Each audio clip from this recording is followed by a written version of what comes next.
Bonjour tout le monde, bienvenue à l'épisode 1 de J'irai fermenter chez vous. Et donc je suis avec Valérie Zanon de Villain-le-Vin, qu'on ne présente plus, presque plus. Surtout parce qu'on est... Non, parce qu'il faut quand même expliquer aux gens. Oui, j'avais déjà... en train de conduire. Oui, je suis en train de conduire dans Rouen dans une heure de pointe. Donc ce qu'on va faire, c'est qu'on va plutôt essayer de tisser des liens entre les gens de Fervent-Fermant et toi Valérie. Donc on va forcément commencer par le levain. Le levain qui est une passion commune avec moi. Déjà, je suis un peu égoïste comme truc, je commence par moi. Cette passion qui, en fait, on a cru comprendre qu'elle venait depuis longtemps chez toi. Depuis combien de temps à peu près? Je situerais ça entre 10 et 15 ans à peu près.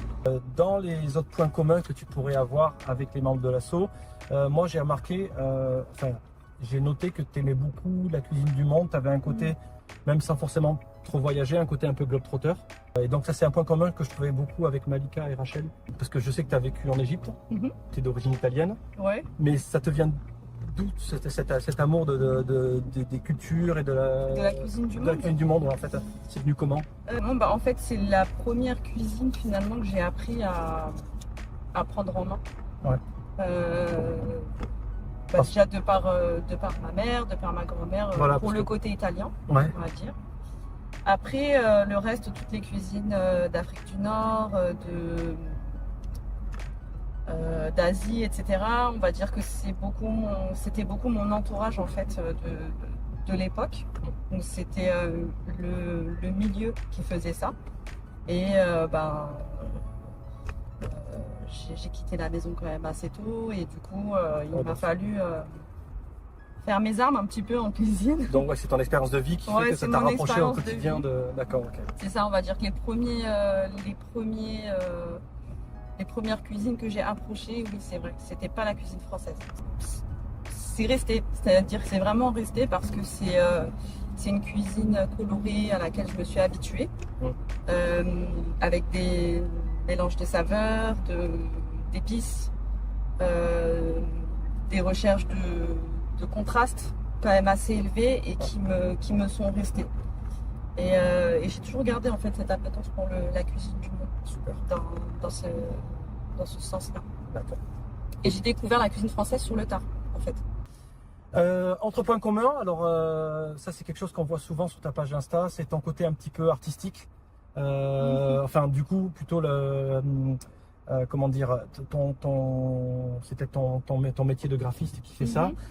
Ça c'est un point commun que j'ai vu avec Anne-Sophie, avec Joe aussi, qui ont un côté un petit peu artistique. Moi, du moins j'en suis assez sensible. Oui. Et j'ai un peu l'impression que tu perçois que ce soit les perspectives ou les couleurs un petit peu différemment et que tu arrives très simplement à les expliquer. En fait, ça je l'ai vu, tu le fais souvent sur la page de Villain-le-Vin. Ouais. C'est ton quotidien, ça, cet intérêt pour l'art en général? Oui, clairement. Je ne veux pas dire que ça serait un petit peu pompeux de dire que je vois le monde au travers de l'art, plutôt l'inverse. Non, j'aime bien en fait faire des rapprochements d'observation. C'est-à-dire que quand je vais être dehors, je vais me promener dans la rue, j'aime bien regarder les structures par exemple, les architectures. Ouais, ça on voit régulièrement quand voilà. des balades parisiennes. C'est quelque chose qui m'intéresse beaucoup et ça c'est l'aspect graphisme. Parce que j'ai été habituée en fait dans ma formation à analyser justement ces choses-là. Donc à analyser les combinaisons de couleurs, les gammes de couleurs, le chaud, le froid. C'est ma formation en fait, c'est une déformation. On pourrait dire que c'est une déformation professionnelle finalement de retranscrire ces choses-là après sur mon compte. Parce que je pense qu'elles font tout simplement partie de moi en fait. Et j'aime en fait donner ces parallèles-là. Qui sont pas forcément évidents en fait entre la cuisine et le graphisme. Ouais, mais tu les expliques bien et du coup je vais sauter sur le prochain point commun qui est ton côté pédagogue parce que tu étais prof. Ouais. En fait, tu étais prof et donc là le point commun il est clairement avec Anne-Sophie qui est institutrice. Oui. Mais aussi Raphaël parce que Raphaël a des pages à un site internet et que je trouve très pédagogue et toi c'est ce qu'on retrouve dans tes livres mais aussi au quotidien dans tes publications. Ah, tu trouves dans les publications au quotidien? Ouais. Autre point commun que là j'ai trouvé avec Malika, Anne-Sophie, Rachel et Nomi, un peu tous quand même, mais c'est toujours le côté gourmandise toujours en avant, mais ton côté un peu santé et nature aussi. Ouais. j'ai remarqué. Et dernièrement, tu as posté aussi pas mal de cueillettes ou de choses que tu as fait. Ouais. Et oui, parce que je ne fais pas que du levain dans la vie. C'est scoop. Mais non, je fais pas que du levain dans la vie, et heureusement d'ailleurs. Non, j'ai d'autres. Et d'ailleurs, j'ai besoin d'avoir d'autres passions. Pour équilibrer tout ça et être peut-être plus. Et ça nourrit en fait après l'autre aspect, l'aspect levain. Disons que j'ai besoin d'avoir ces déconnexions aussi pour pouvoir après revenir à la base levain. Donc en fait, voilà, je préfère varier en fait mes passions, sortir en nature parce que j'ai besoin de le faire aussi, me reconnecter, faire des choses très très simples, de la cueillette, des petites confitures comme tu as pu voir. Ces choses-là, et c'est vrai que l'aspect santé pour moi il est indissociable en fait de la sphère pain au levain, et c'est très curieux parce que je découvre au travers de la pratique du levain des tas de choses, notamment dans la sphère biochimique qui m'intéresse énormément, mais par contre à l'école je détestais ça. Ça fait pas 3 fois qu'on passe par là.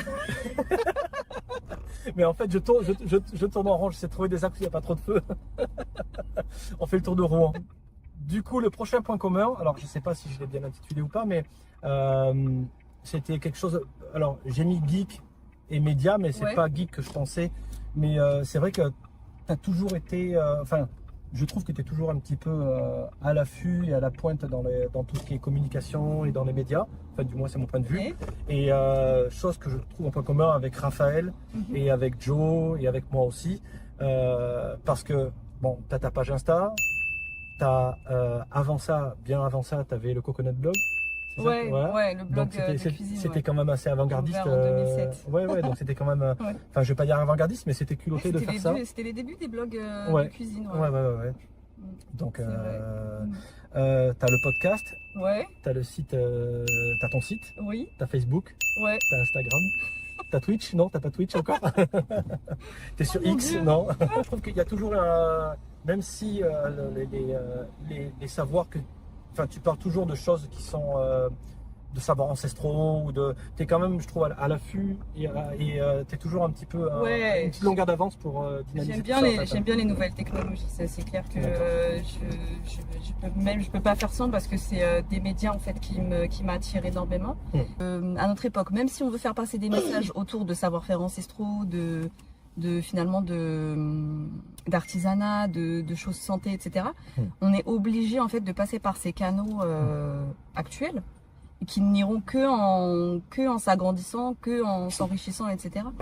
Tu sais, j'ai fait mes études dans la communication visuelle. D'accord. J'ai passé un BTS de communication visuelle et en fait, ce qu'on m'a appris dans ce BTS-là, c'est que la meilleure communication passe par le visuel. C'est-à-dire, tu auras beau blablater tout ce que tu veux, tous les arguments que tu as les plus convaincants. Si la personne, visuellement, elle n'est pas connectée, faut qu'il y ait une accroche. Ça rentre dans une oreille et ça sort. Voilà, qu'on le veuille ou non, je pense que c'est indispensable de se former à ça et de communiquer à travers ces canaux-là. Et tu arrives des fois à faire des breaks parce que c'est quand même vachement chronophage. Ouais, mais des breaks, vraiment, j'en fais parce que oui, c'est chronophage, c'est énergivore. Les 2 derniers points communs, alors ceux-là ils m'ont fait un petit peu rire en y pensant, c'était coup de gueule. Ah ouais? Ouais, c'était coup de gueule. Alors là j'allais dire qu'ils sont plutôt propres alors sans les offenser, excusez-moi, à Rachel, à Malika et à moi. Mais il va pas me laisser passer les gens. Je crois que je fais n'importe quoi, c'est pour ça. Là, on a créé un embouteillage. Et surtout des petits coups de gueule du quotidien, mais on parlait aussi de la mise à disposition des savoirs en fait, et qu'il faut se protéger aussi. Il faut se protéger de tout ce que tu crées. Mais aussi, je rigolais la dernière fois parce que je voyais tous tes posts sur les mythes alimentaires. Et, ouh là là, ça a soulevé des. Alors là, oui, là j'ai vu je crois qu'on a réveillé des. Donc les mythes alimentaires, à mon avis, tu as dû recevoir des messages. Ah, les mythes alimentaires, là, les gens qui ne commentaient pas ont commenté. Hein. Là, ça a été. Peut-être plus le vrac que les mythes alimentaires, je pense, non? Oui, ça a été le coup de pied dans la fourmilière, si je me permettre. Ça a été le coup de pied dans la litière, je ne sais pas. Mais j'ai eu le droit à tout un florilège Sur le, par rapport au mythe alimentaire, n'est-ce pas? Ouais, par rapport au mythe ou par rapport au vrac? En fait, bizarrement, le réel était sur les mythes, Ouais. mais le sujet des commentaires tournait autour du vrac, puisque dans ce réel-là, j'ai émis l'avis personnel que, selon moi, il fallait éviter le vrac pour éviter les mythes chez soi, et que ça faisait partie de mes 8 réflexes. Et donc, bizarrement, sur ces 8 réflexes-là, il y en a un qui a retenu l'attention. C'est celui du vrac, et je me suis retrouvée avec une ligue, une brigade du vrac Ouais. qui est venue s'interposer, et voilà, je pense qu'il y avait de la colère à évacuer, et puis ça s'est fait en commentaire, mais après voilà, enfin il y a des choses que j'accepte pas non plus. Et j'hésite pas à recadrer dans mes commentaires en recontextualisant un petit peu le truc. Oui, les gens ont du mal aussi à recontextualiser. Calm down, calm down les gens. Déjà le sujet c'est pas le vrac, et deuxièmement c'est mon avis et vous n'êtes pas obligé de le suivre. C'est une suggestion. Oui, parce qu'à aucun moment tu as dit ne faites pas. Voilà, c'est ça. Tu as dit pourquoi toi tu ne le faisais pas en fait. Voilà, c'était pas une sentence universelle, c'est fini le vrac, n'y allez pas et tout ça, c'était pas du tout ça. D'accord. Donc évidemment, ce sont mes avis, c'est pas l'avis de tout le monde. Mais après, j'ai le droit de donner mon avis, surtout sur mon compte. Et après, c'est comme quand tu rencontres quelqu'un, soit tu deviens son ami, soit tu ne deviens pas son ami. Mais tu viens pas faire des scandales chez lui. Exactement. Voilà. Bon, et puis après, le dernier point commun, et après on va conclure là-dessus, je pense qu'il est commun à tous les gens de Ferrand-Fermand, c'est le piment. Ouais. C'est le piment, la cuisine pimentée. Le har. Voilà. Le har. On a eu droit un petit peu ce midi, il était un petit peu violent. Il était, ouais, il était pas mal. Ouais. Bien cru, là, bien. Mais donc moi, c'est quelque chose que je découvre depuis pas très longtemps, parce que comme je le dis souvent à Malika, je suis un babtou fragile. Ouais. Et non, mais c'est vrai que c'est quelque chose qui nous met en appétit, quoi. Et c'est vrai que les fermentations en général viennent supporter le piment de manière. De toute façon, je crois que quand on commence des fermentations, on recherche après ces goûts très tranchés, très marqués. Ouais. Tu vois, je suis d'accord. Tu vois le goût de la fermentation qui est un goût quand même. Il y a un goût de la fermentation, même si on ne fermente pas les mêmes choses. Ça me fait bizarre d'entendre dire il y a un goût de la fermentation. Ouais. Ouais, non, mais en fait, je pense que c'est plus il y a une réaction qui se passe. Voilà, une réaction qui se passe au niveau de la salivation, au niveau de. Il y a quelque chose qui s'enclenche en fait. C'est ton corps qui te fait signe que c'est gourmand. C'est ça. Si on veut chercher plus loin dans la philosophie de la fermentation, c'est ton corps qui te fait signe aussi que c'est bon pour toi. Ouais, il y a ça aussi. Il y a le microbiote. Il y a le microbiote qui appelle aussi.